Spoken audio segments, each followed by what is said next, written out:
क्या कहेंगे मामा, जो आज आपने प्रेस कॉन्फ्रेंस की और आज में आपने भिवंडी महापौर को लेकर बात रखी, उसके बारे में क्या कहना चाहिए? मैं पहले तो भिवंडी की जनता का मैं शुक्रिया अदा करना चाहता हूँ कि उन्होंने एक सेकुलर विचारों को स्पष्ट बहुमत दिया। इसके लिए उनका मैं शुक्रिया अदा करता हूँ। और अभी मेयर का इलेक्शन आप देख रहे हैं, 18-20 दिन से जो स्थिति बनी हुई है, यहाँ पे किसी भी पार्टी को बहुमत नहीं हो रहा है।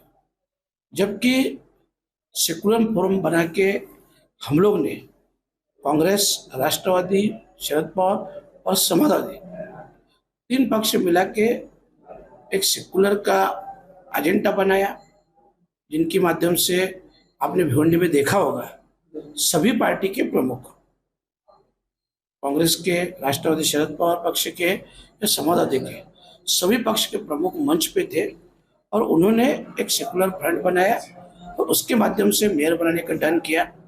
पर आप इतना दिन से देख रहे हो, 15 से 16 दिन ज्यादा हो गए, कांग्रेस और राष्ट्रवादी के 42 लोग एक साथ कैंप में हैं और समाजवादी पार्टी के कोई भी नगर सेवक शामिल नहीं हो रहे। उनको यहाँ वहां से हमने बहुत रिक्वेस्ट किया।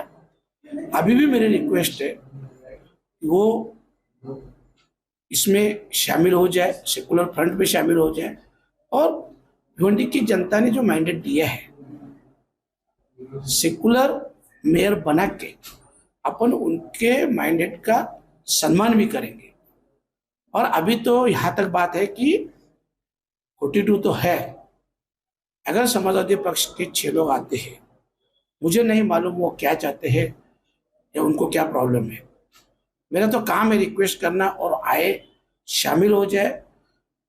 हमारे हाथ में इतना है कि भाई कांग्रेस का अगर मेयर बनता है तो हमारा डिप्टी मेयर बनने वाला था, तो हम लोग 4 कदम पीछे आने के लिए तैयार है कि हम लोग समाजवादी को भी डिप्टी मेयर का मौका दे रहे हैं, पर उनको फ्रंट में शामिल होना चाहिए।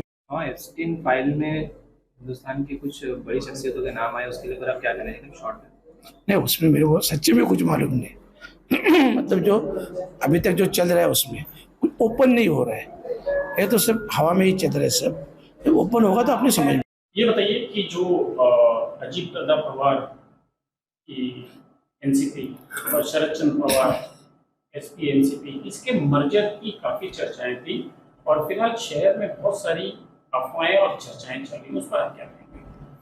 देखो, ये अफवाह मुझे तो नहीं मालूम, और जो मर्जर की बात थी वो हकीकत थी, क्योंकि दादा खुद चाहते थे कि ये मर्जर हो जाए और पवार साहब का भी एक सम्मान होगा, रिस्पेक्ट होगी, सभी कार्यकर्ताओं को एक ताकत मिलेगी। इसके कारण दादा खुद चाहते थे कि मर्जर होना चाहिए। और मैंने जैसे आपको बोला कि मैं खुद ये नागपुर सेशन में गया था, सैटरडे को आप देख सकते हो, उसी टाइम दादा को मिला। दादा मेरे को ऑफिस में लेके गए, ऑफिस में जो 8-10 लोग थे उनको बाहर निकाला, मेरे से भी दादा ने खुल के बात की। और बाहर आने के बाद मैं मेरे दोस्त को भी बोला कि ऐसे ऐसा मर्जर हो रहा है, दादा ने खुद बोला है मुझे।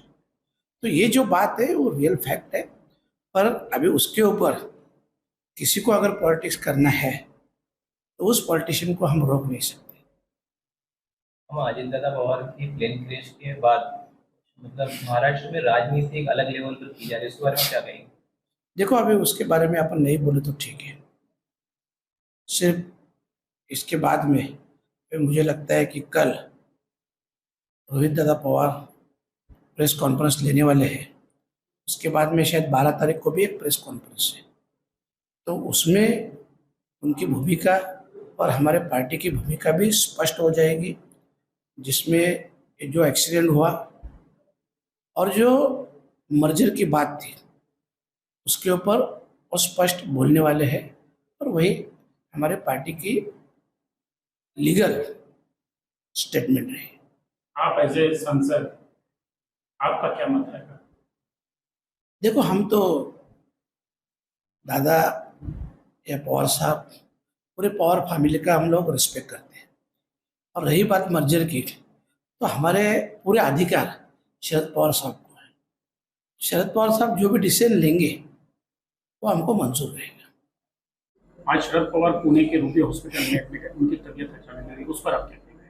नहीं, थोड़ा पवार साहब को कब का प्रॉब्लम है, एक 3-4 दिन की ट्रीटमेंट होने वाली है। उनकी सेहत तो अच्छी है पर ये 4-5 दिन की ट्रीटमेंट जरूरी है, जबकि कफ का कुछ प्रॉब्लम हुआ है। मामा, एक सवाल है पीएम केयर फंड को लेकर। पीएम केयर फंड को लेकर बड़ा घोटाला हुआ, जिसके बाद अब एक अध्यादेश जारी हुआ है कि पीएम केयर फंड को लेकर कोई भी जानकारी ना तो सांसद ना ही जनता किसी को साझा नहीं की जाएगी। उस पर आप क्या कहेंगे? देखो, ये लोकतंत्र में ठीक नहीं है, क्योंकि लोकतंत्र में पारदर्शिता रहनी चाहिए। ये जनता का पैसा है, जनता के कर से पैसा आता है और इसके लिए इसकी जानकारी, पूरी जानकारी जनता के सामने होनी ही चाहिए।